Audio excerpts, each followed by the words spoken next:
오늘 말씀은 나는 죄인으로소이다 라는 제목으로 함께 말씀 살펴보도록 하겠습니다. 오늘 본문 말씀은 지난 18장 1절부터 8절에서 다루었던 불의한 재판장의 비유에 이은 기도에 대한 두 번째 예수님의 비유입니다. 예수님께서는 기도에 대한 이 비유의 말씀을 하시면서 이 비유를 들어야 할 대상이 누구인지에 대해 첫 절에서부터 분명하게 밝히고 계십니다. 우리 지난 비유에서는 예수님께서 그들에게 항상 기도하고 낙심하지 말아야 할 것을 비유로 말씀하였다라고 이야기하면서 이 마지막 때를 기다리는 제자들과 성도들을 향해 이 낙심하지 말고 기도하라는 것을 전하기 위해 불의한 재판장의 모습을 비유로 설명하셨습니다. 하나님께서는 불의한 재판장과는 달리 우리의 기도에 속히 응답하여 주시는 아버지임을 강조하였습니다. 오늘 본문에서도 이 비유를 들어야 할 대상이 먼저 등장합니다. 18장 9절 말씀을 보면 또 자기를 의롭다고 믿고 다른 사람을 멸시하는 자들에게 이 비유로 말씀하시되 라고 기록되어져 있습니다. 자신을 의롭다고 믿으며 다른 사람을 멸시하는 자들을 향하여 말씀을 전하기 위해 이어지는 10절에서 등장하는 이 두 사람, 바리새인과 세리의 비유를 말씀하십니다. 이 두 사람은 기도하러 성전에 올라간다는 공통점이 있습니다. 예루살렘 성전은 높은 언덕에 세워져 있었기 때문에 이 성전에 올라간다라는 표현은 너무나도 당연한 그리고 자연스러운 표현이라 할 수 있습니다. 이 예루살렘 성전에서 사람들은 어느 때든지 기도할 수 있었는데 이 회중을 위한 공식적인 예배 및 기도 시간은 오전 9시와 오후 3시였다고 합니다. 하지만 이 두 사람은 성전으로 기도하기 위해 올라갔다는 점 외에는 너무나도 상반된 모습을 보이고 있습니다. 일단 이 두 사람의 직업부터가 너무나 달랐습니다. 그 당시 이 바리새인들은 가장 엄격하고 경건하게 신앙생활을 하고자 했던 그런 종교인 무리들이었습니다. 유대인으로부터 굉장한 존경을 받는 그런 대표적인 사람들이라 할 수 있습니다. 반면 이 세리라는 직업은 유대인들이 가장 싫어하고 미움을 받았던 그런 직업 중에 하나였습니다. 다들 잘 알고 있다시피 이 세리는 로마 제국의 권위를 이용하여 유대인들에게 세금을 거둬서 로마에게 바치고 그리고 그 일정 부분을 이윤으로 챙기는 매국노 혹은 이 유다의 배신자라고 할 수 있었습니다. 유대인들로부터 정반대의 평가를 받는 이 극단적인 대조를 이루는 두 사람이라 할 수 있습니다. 그렇다면 하나님께서도 이 유대인들과 동일한 평가를 내리실까요? 이 두 사람의 기도를 통해 하나님께서는 어떤 사람을 의롭다라고 판단하실지를 함께 살펴보도록 하겠습니다. 먼저 바리새인의 기도입니다. 오늘 본문 말씀 11절과 12절 말씀인데요. 함께 합독하도록 하겠습니다. 바리새인은 서서 따로 기도하여 이르되 하나님이여 나는 다른 사람들 곧 토색, 불의, 간음을 하는 자들과 같지 아니하고 이 세리와도 같지 아니함을 감사하나이다. 나는 일해에 2번씩 금식하고 또 소득의 11조를 드리나이다 하고. 아멘. 이 바리새인은 이 예루살렘 성전의 선체로 또 따로 떨어져서 기도하고 있다라고 말씀하고 있습니다. 누가 봐도 다른 사람들의 눈에 뜰 수밖에 없는 그런 모습으로 기도를 하고 있습니다. 근데 이 사람의 기도를 잘 보면 자신의 기도를 다른 사람과 비교하고 하면서 감사하는 기도를 하고 있습니다.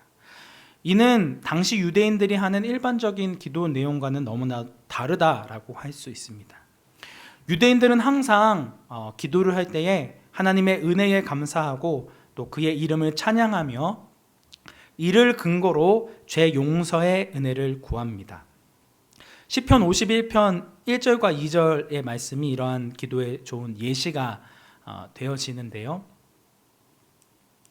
네. 하나님이여, 주의 인자를 따라 내게 은혜를 베푸시며 주의 많은 긍휼을 따라 내 죄악을 지워주소서. 나의 죄악을 말갛게 씻으시며 나의 죄를 깨끗이 제하소서. 이런 기도가 당시 이스라엘 백성들이 하는 일반적인 기도 내용이라 할 수 있습니다. 하지만 오늘 본문에 등장하는 이 바리새인의 기도에는 하나님의 은혜를 찬양하고 그의 은혜에 감사하는 기도를 그 어디에도 찾아볼 수가 없습니다. 오히려 그의 기도는 자기 자랑, 자기 과시, 그리고 자기 의로 가득 차 있습니다. 자신은 남의 것을 탐내거나 타인에게 불의를 행하거나 남의 여자를 간음한 것으로 피해를 준 적이 없다라는 것을 자랑합니다. 그리고 특별히 한 사람을 지명합니다. 함께 기도하러 온 그 세리를 흘낏 쳐다보면서 나는 이 세리와 같지 않은 것으로 감사하는 기도를 합니다. 아예 대놓고 지적을 하는 것이죠. 나는 저 사람과는 달라서, 나는 저 사람과는 차원이 다른 사람이다 라는 것으로 자신의 온전함을 드러냅니다. 이러한 자만심은 자신이 행하는 종교적인 행위에 기초하고 있습니다. 우리 12절의 말씀에서와 같이 자신은 일주일에 2번 금식하고 소득의 11조를 드리고 있다라고 하는 것입니다. 사실 일주일에 2번이나 금식하는 것은 구약 성경에서 명시되어 있는 그 율법의 규정을 뛰어넘는 것이었습니다. 왜냐하면 구약 성경에서 이스라엘 백성들이 금식을 하는 것은 1년에 오직 단 하루, 7월 10일 대속죄일에 금식하도록 규정하고 있기 때문입니다. 물론 후대에는 이제 다른 이 절기에도 금식을 하긴 했지만 이것은 정기적인 것이 아니었습니다. 반면 이 당시 이 바리새인들은 대체로 일주일에 2번, 월요일과 목요일 날 자발적으로 금식을 했다고 합니다. 아마 오늘 본문에 등장하는 이 바리새인도 여기에 동참하는 사람이었던 것 같습니다. 또한 12조를 드리는 것 역시 성경에 기록되어져 있는 내용입니다. 네, 레위기 27장 30절 말씀에선 그 땅의 10분의 1, 곧 그 땅의 곡식이나 나무의 열매는 그 10분의 1이 여호와의 것이다 라고 기록되어져 있고, 또 신명기 14장 말씀에서도 너는 마땅히 매년 토지 소산의 11조를 드릴 것이며 라고 나와 있습니다. 11조를 드리지만 그것은 땅에서 나는 그 소산에 대한 11조를 하나님 앞에 드리는 것이죠. 하지만 이 바리새인들은 자신이 먹는 음식의 11조까지 드렸습니다. 이 11조를 확대 해석한 것이죠. 그런데 이 누가복음 11장에서는 이러한 이 바리새인들의 외식된 모습들을 예수님께서 직접 지적을 하셨습니다. 너희가 박하와 운향과 모든 채소의 11조는 드리되 공의와 하나님께 대한 사랑은 버리는도다 라고 이야기하면서 자신들이 먹는 이런 음식, 이런 채소들까지도 철저하게 11조로 드리는데 정작 율법에서 이야기하는 하나님의 공의나 사랑을 버리고 있는 그들의 외식된 모습을 비판하는 그런 말씀이라 할 수 있습니다. 오늘 본문에 등장하는 이 바리새인은 이 어떠한 종류의 11조를 드리고 있는지에 대해서 자세히 나와 있지는 않지만 최소한 자기가 소유하고 있는 땅이나 그런 밭에서 얻어지는 것에 대한 소득에서는 철저히 11조를 드리고 있는 것을 알 수가 있습니다. 사실 어떻게 보면 대단한 것이라 할 수 있겠죠. 문제는 이러한 종교적인 행위에 근거해서 나는 스스로 다른 사람보다 더 낫고 훌륭하다라고 평가를 한다는 데 있습니다. 자신은 율법이 요구하는 것 이상으로 하나님 앞에 드려왔고 또 그것도 충분히 하나님 앞에 드렸기 때문에 스스로 하나님께서 의롭게 여기는 의인이라고 착각했습니다. 그렇기 때문에 자신의 행위에 근거해서 다른 사람을 판단하고 정죄할 수 있는 것입니다. 저 사람은 나에 비해서는 한참 모자르니까 저 사람은 아무것도 아닌 사람이야 라고 이렇게 비교하고 그 사람을 조롱한다는 것이죠. 그의 기도는 겸손과는 전혀 상관이 없는 교만과 오만으로 가득한 기도이고 하나님이 아닌 자신의 행위를 드러내는 기도였습니다. 다시 한번 이 18장 11절부터 12절의 말씀을 보시면 우리 개역 개정 성경에서는 나는 이라는 그 1인칭 주어가 2번 반복되어져 있는데 헬라어 원문으로 보면 무려 이 나는 이라는 단어가 5번이나 등장을 합니다. 이 바리새인의 기도가 어떤 기도라는 것을 이야기하고 있는 것이죠. 철저히 자기중심적인 기도라는 것을 보여주고 있습니다. 나로 시작해서 나로 끝나는 기도. 내가 원하는 것, 내가 바라는 것만을 일방적으로 나열하는 자기 자랑으로 가득한, 자기 의로 가득한 기도 같지 않은 기도라고 할 수 있습니다.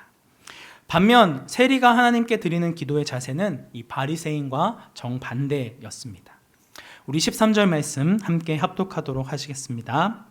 세리는 멀리 서서 감히 눈을 들어 하늘을 쳐다보지도 못하고 다만 가슴을 치며 이르되 하나님이여 불쌍히 여기소서 나는 죄인이로소이다 하였느니라. 아멘. 앞서 등장했던 바리새인은 자신이 너무 거룩하고 자신이 너무 의인이기 때문에 자신은 따로 서서 기도했었습니다. 근데 세리는 정반대입니다. 자신은 너무나 부정한 죄인이기 때문에 다른 사람과 함께 기도할 수 없기에 멀리 서서 멀찍이 떨어져서 기도합니다. 세리의 이러한 자기 죄인에 대한 의식은 자신의 가슴을 치며 통회하는 이 기도의 모습에서 구체적으로 나타난다고 할 수 있습니다. 당시 남자가 가슴을 치는 경우는 극히 드물었다고 합니다. 하지만 그는 자신의 모든 죄악된 행동이 자신의 마음에서부터 왔다는 것을 알고 자신의 가슴을 치며 회개합니다. 그리고 스스로 자신이 죄인임을 고백하며 하나님께 자비를 베풀어 달라고 간청합니다. 그의 기도는 하나님이여 불쌍히 여기소서 나는 죄인으로소이다 였습니다. 이 사람의 기도를 정확하게 이해하기 위해서 이 헬라어 문장을 그대로 번역하면 오 하나님 나를 바로 그 죄인을 불쌍히 여기소서라고 되어 있습니다. 세리는 자신을 그 죄인이라고 고백하고 있는데 그 죄인이라는 표현은 자신이 보통의 살펴볼 수 있는 죄인이 아니라 최악의 죄인이다라는 것을 뜻하고 있습니다. 자신은 감히 하나님 앞에 설 수 없는 최악의 죄인이라는 것을 알기 때문에 자신의 가슴을 치고 마음을 찢으며 하나님의 자비를 구하고 있는 것입니다. 또한 여기서 나오는 불쌍히 여기소서라는 이 헬라어 단어는 대속을 가리키는 용어입니다. 예수님께서 내 자신의 죄를 위하여 대속하여 십자가에 죽임 당하셨으니 저는 용서받을 수 없는 죄를 저질렀지만 그럼에도 주의 보혈로 나의 죄를 덮어 주소서, 나를 용서해 주소서라고 간구하고 있는 것입니다. 이런 두 사람의 상반된 기도를 보시고 예수님께서는 어떤 사람을 의롭다라고 판단하실까요? 14절 말씀 함께 합독하도록 하시겠습니다. 내가 너희에게 이르노니 이에 저 바리새인이 아니고 이 사람이 의롭다 하심을 받고 그의 집으로 내려갔느니라. 무릇 자기를 높이는 자는 낮아지고 자기를 낮추는 자는 높아지리라 하시니라. 아멘. 세리는 자기 자신을 최악의 죄인이라고 인식하고 하나님 앞에 자신의 마음을 다하여 자신의 가슴을 내리치며 정말 간절하게 하나님 앞에 은혜를 간구하였습니다. 하나님의 긍휼하심을 간절히 기도했습니다. 그 결과 하나님께로부터 속죄의 은혜를 받아 의롭다 함을 받고 집으로 내려갔습니다. 반면 스스로 자신을 의인이라고 여겼던 바리새인은 속죄의 은혜나 죄 용서의 필요를 전혀 깨닫지 못한 채 스스로의 의에 취해 집으로 돌아갑니다.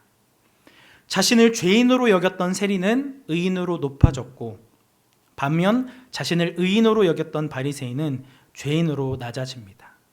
이것이 바로 자기를 높이는 자는 낮아지고 자기를 낮추는 자는 높아지리라는 예수님의 말씀의 결과입니다. 이러한 예수님의 말씀은 다른 누가복음 본문에서도 살펴볼 수 있습니다. 누가복음 1장 51절부터 53절까지의 말씀에서는 그의 팔로 힘을 보이사 마음의 생각이 교만한 자들을 흩으셨고 권세 있는 자들을 그 위에서 내리치셨으며 비천한 자를 높이셨고 줄이는 자를 좋은 것으로 배불리셨으며 부자는 빈손으로 보내셨도다 라고 말씀하고 있습니다. 두 존재가 대조를 하고 있는 것을 살펴볼 수가 있습니다. 또한 14장 12절 말씀에서도 무릇 자기를 높이는 자는 낮아지고 자기를 낮추는 자는 높아지리라고 예수님께서 직접 말씀하셨습니다. 이러한 예수님의 말씀은 우리에게 무엇을 가르쳐주고 있습니까? 하나님께서는 회개하며 겸손한 마음으로 하나님 앞에 가까이 나아오고자 하는 자를 기꺼이 받아주시고 그를 높여주신다라고 하는 것입니다. 반면 이 비유에 등장하는 바리새인과 같이 하나님 앞에서 자신의 정당성과 의로움을 인정받기 위해 자신과 다른 사람을 비교해서는 안 된다라는 것을 강조하고 있습니다. 자신의 의로운 행위로 말미암아 자신이 하나님에게 당연히 복을 받는 권리가 있다라고 생각해서는 안 된다라고 하는 것입니다. 나는 저 사람보다 더 많이 기도하니까, 나는 이 사람보다 더 열심히 봉사하고 섬기고 헌금도 많이 하니까, 공예배 참석도 많으니까 저 사람보다는 더 많은 축복을 주세요 라고 기도해서는 안 된다라고 하는 것입니다. 우리가 하나님 앞에 나아갈 수 있는 유일한 근거는 내 자신의 종교적인 행위나 조건에 달려있는 것이 아니라 오직 예수 그리스도의 대속의 은혜로만 주어지게 됩니다. 우리는 하나님 앞에 어떠한 공로도 자랑할 수 없는 무익한 죄인이고 하나님께 용서받을 수 없는 최악의 죄인에 불과합니다.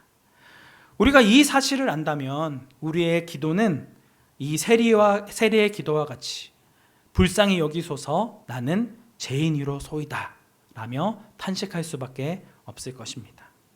하나님께서 오늘 우리에게 원하시는 기도, 우리가 우리의 입술을 통해 듣기를 원하시는 기도는 바로 이런 기도가 아닐까요? 하나님, 저는 오늘도 아버지의 긍휼과 사랑이 없으면 살아갈 수 없는 존재입니다. 다시금 예수 그리스도의 보혈의 공로를 의지하여 주님 앞에 나아가니 우리의 죄를 사해 주시고 우리를 받아 주옵소서. 성령의 인도하심과 새롭게 하심이 아니면 내가 하나님 앞에 나아갈 수 없는 자임을 아오니 주님 부디 저를 긍휼히 여겨 주옵소서라는 고백입니다. 이것이 바로 하나님께서 우리에게 원하시는 그런 기도, 진정으로 겸손한 기도라 할 수 있습니다. 예수님께서 이 누가복음 18장에서 두 가지 비유를 하셨는데 그 강조점은 너무나도 분명합니다.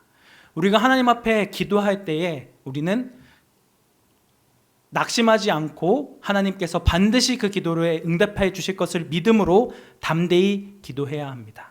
하나님께서는 불의한 재판관과 같이 거듭 괴롭히고 힘들게 해서 나를 괴롭게 하여야지만 내 기도를 들어주시는 분이 아니라 우리의 기도에 속히 응답하여 주시기를 원하시는 우리의 아버지가 되시는 하나님이십니다. 하지만 그렇다고 해서 그분이 우리의 기도를 들으시는 아버지라고 해서 우리가 하나님 앞에 아무렇게나 나가서는 안 됩니다. 우리가 예수 그리스도를 믿음으로 말미암아 의롭다 하심을 받은 그런 의로운 자가 되었음에도 불구하고 우리는 여전히 하나님 앞에 무익한 죄인이며 아무런 자격도 없는 최악의 죄인이기 때문입니다.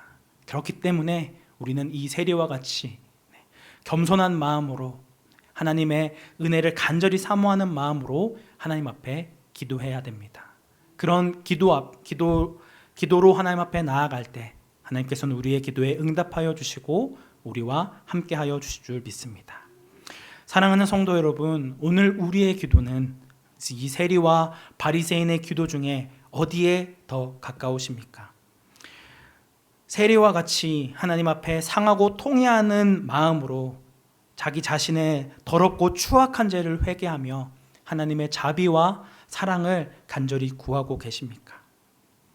위로부터 오는 성령의 능력과 새롭게 하심을 기대하며 하나님 앞에 나아가고 계십니까? 하나님께서는 사무엘상 2장 3절 30절 말씀에서 나를 존중히 여기는 자는 내가 존중히 여기고 나를 멸시하는 자를 내가 경멸하리라고 말씀하셨습니다. 주님께서 다시 오실 그 최후의 심판의 날에 우리는 우리의 겉모습이 아닌, 우리의 직분이 아닌, 우리의 다른 사람의 판단이나 평가가 아닌 우리의 하나님을 향한 우리의 진실한 마음으로 심판을 받게 되어질 것입니다. 오늘 본문의 세리와 같이 나 자신은 하나님 앞에 무가치한 존재이며 하나님의 은혜가 아니면 단 한순간도 살아갈 수 없는 자임을 고백함으로 겸손히 하나님 앞에 나아가시는 강북 우리 교회 성도님들이 되시기를 주님의 이름으로 축복합니다. 시간 함께